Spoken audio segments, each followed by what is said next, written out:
Hey guys, Ali Duzette here, and today is day 10 of Mercury Retrograde in November of 2025. Mercury has entered Scorpio, and we are building up to the new moon. Um, oh man, look at this. Look at this busy stuff. You see on this chart how this house, so you see all of these lines right around the spokes of the wheel are all straight, except for this one. And can you see how it kind of like bends out to make room for all of these planets in there? And it's not even big enough. Oh no, it is big enough. Okay, yes. But in Scorpio, we have Venus, the moon, the black moon, sun, the part of fortune, and Mercury all together. Mercury is going to be in Scorpio for the rest of this retrograde. So this has been a very Scorpio Sagittarius retrograde, and it will continue to be that way. Lots of opportunities to review the deepest and darkest parts of our own pasts so that we can heal from them. And today, I didn't even mention this in the slideshow, but Mercury is exact, the part of fortune at 29 degrees, and I just love that for us.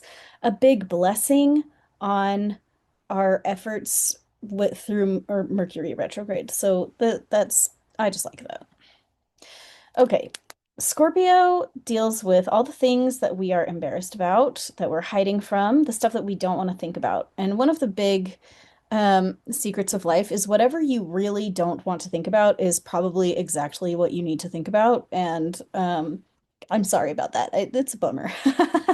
It's a bummer for me. It's a bummer for everybody, but we have to face the things that we most do not want to face.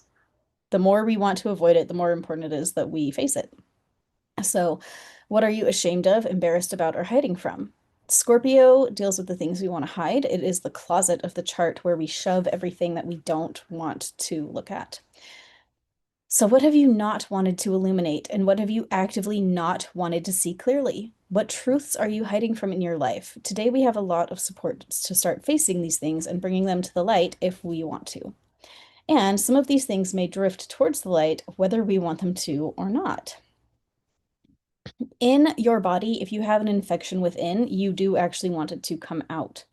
When things are going wrong deep inside a person, we want those things to come out. Sickness and the symptoms of sickness is basically the body trying to push bad stuff out. I mean, if you think about it like vomiting, diarrhea, coughing, sneezing, your body has something bad in it that it needs to get out. And when you suppress all of your symptoms and push them deep into your organs, where they can't come out that way, that's a problem. We need the yucky stuff to come up and out. And even though the symptoms of sickness are very annoying, it's better to get that stuff out of your body than to push it and squish it into yourself, right? It is a good thing when the hidden, stagnant, and unhealthy things come up to be processed, even though a lot of times it's also ugly and it hurts as well. So today is a great day to journal about the things that you don't want to talk about.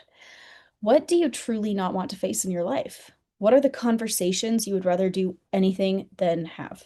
What are you running from? What are you ashamed of? What are you like secretly festering over?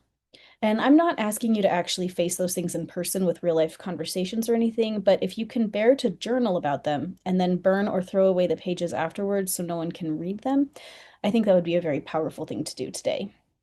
If you can't bear to write about these things, I would say to scribble on them. I have a scribbling video. If you search Ali Duzette scribbling, it will come right up, and I think that you should do that. Tomorrow is the new moon in Scorpio, which is going to be a powerful reset about our hidden things. The new moon always resets things. It brings the sun and the moon into an alignment. The moon becomes unseen. It is so close to the sun, it cannot reflect the sun's light. So when we have a new moon, it's totally dark outside. The sun and the moon are united and occupying the same little slice of the sky, and the moon can't reflect the sun. They both are so united, they get a chance to, get on the same page. That's what it really is. It's bringing the inner masculine and inner feminine back to the same page. They get to communicate with each other in a way that usually is not possible when the moon is further away from the sun. We get to have that inner communication with our own souls, and yeah, get on the same page. Have this reset. Rethink how we want to do things. So this is a big opportunity to get how you think and how you feel on the same page, and to review how you want to do things differently in the future. It can be a powerful time to plant something new. What is so hidden that you don't know that you've hidden it? We all hide things from ourselves, sometimes so intensely that we honestly have no idea what we are hiding and why we are hiding it. I feel like for myself as a healer, like I've done so much healing work on myself that I feel like I've really gotten all the easy stuff. And now what's left is like the stuff that's so deep that I don't even know what it is. Like I don't even know where it is. And so as you go through your healing process, you're going to find that, um, you handle the stuff that you know what it is, and then you start dealing with stuff you don't know what it is, and then you have to face the stuff that you don't know, and it's like hidden somewhere, and you don't know what it is, where it is, why you hid it. But this is a very powerful time to deal with that kind of stuff. We get to ask ourselves, what are we hiding from ourselves? Why are we hiding it?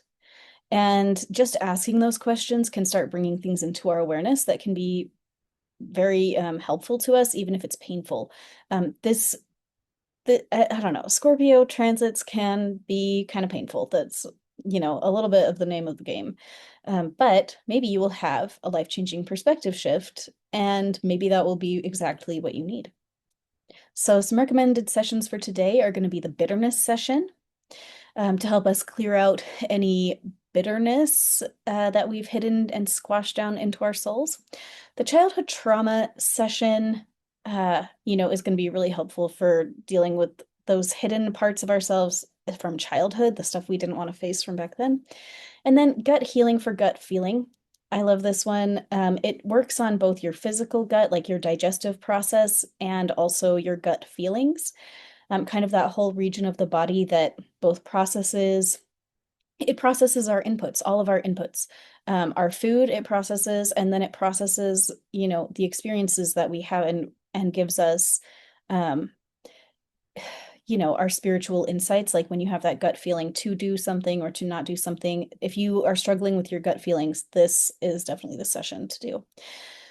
Okay, thank you guys for being here. Come hang out at Intuitive Healing with Ali Duzette on Facebook, and we'll see you tomorrow.